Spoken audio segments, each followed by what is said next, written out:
Hi అండి. ఎలా ఉన్నారు? నేనైతే చాలా బాగున్నానండి. Welcome to my channel. నేనైతే ఇవాళ మీకు రొయ్యలు బెండకాయ కర్రీ చూపిస్తున్నాను. ప్రభాస్ గారి ఫేవరెట్ కర్రీ. వెజిటేబుల్స్ అయితే కట్ చేసి పెట్టుకున్నాను. నెక్స్ట్ వచ్చేసి బాండి పెట్టుకొని అందులో ఆవాలు జీలకర్ర వేసుకొని అవి చిటపటలాడిన తర్వాత ఆనియన్, పచ్చిమిరపకాయ అండ్ కరివేపాకు వేసుకోవాలండి. కరివేపాకు అయితే మా ఊర్లో ఫ్రీగానే ఇస్తారు వెజిటేబుల్స్ కొంటే. అవి బాగా వేగిన తర్వాత టమాటాలు వేసుకోవాలి. అవి ఒక 50% కుక్ అయితే చాలు. పులుసులో ఉడికితేనే బాగుంటుందండి, పులుసులో వరకు. అండ్ అందులో అయితే బెండకాయలు కూడా కొంచెం వేసుకొని ఫ్రై చేసుకోవాలి. తర్వాత చింతపండు రసం వేసుకోవాలి. అండ్ పసుపు, కారం, ఉప్పు వేసుకొని బాగా మరగనివ్వాలి. రొయ్యలు అయితే కొంచెం సేపు ఉడికిన తర్వాతే వేయాలండి. కొంచెం రొయ్యలు 100 రూపీస్ పెట్టి కొన్నానండి నేను.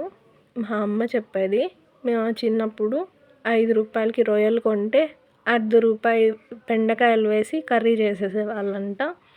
బట్ మనకి ఇప్పుడు పావు కిలో బెండకాయలు 20 రూపీస్ అమ్ముతున్నారు. అండ్ అరకిలో రొయ్యలు 100 రూపీస్ అండి. అవైతే నీట్గా క్లీన్ చేసి నరాలు కూడా తీసి పెట్టేసుకున్నాను. ఇదైతే కొంచెం చిక్కబడిందండి. రొయ్యలు వేసేసాను. బెండకాయ ఒక 30% ఉడికింది. తర్వాత రొయ్యలు వేసుకున్నాను. ఇదైతే బాగా ఉడకాలండి, చిక్కబడాలి. మూత పెట్టి ఉడికించుకుందాం. చూడండి, ఇదైతే కొంచెం చిక్కబడిందండి. ఇంకా బాగా ఉడకాలి. సిమ్లోనే ఉండాలి. సిమ్లో ఒక 15 మినిట్స్ కానీ బాగా ఉడకనిచ్చామంటే అదైతే మంచి థిక్గా వస్తుంది. మరీ చిక్కగా అయ్యేంత వరకు వెయిట్ చేయని అవసరం లేదు. ఆపిన తర్వాత ఇంకా దగ్గరకు అయిపోతుంది.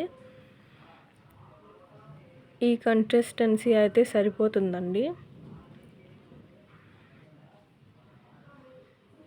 చూడండి, బెండకాయ కూడా బాగా ఉడికిపోయింది. లోపల కూడా చూడండి, మంచి జ్యూసీగా పులుసు అంతా పట్టింది.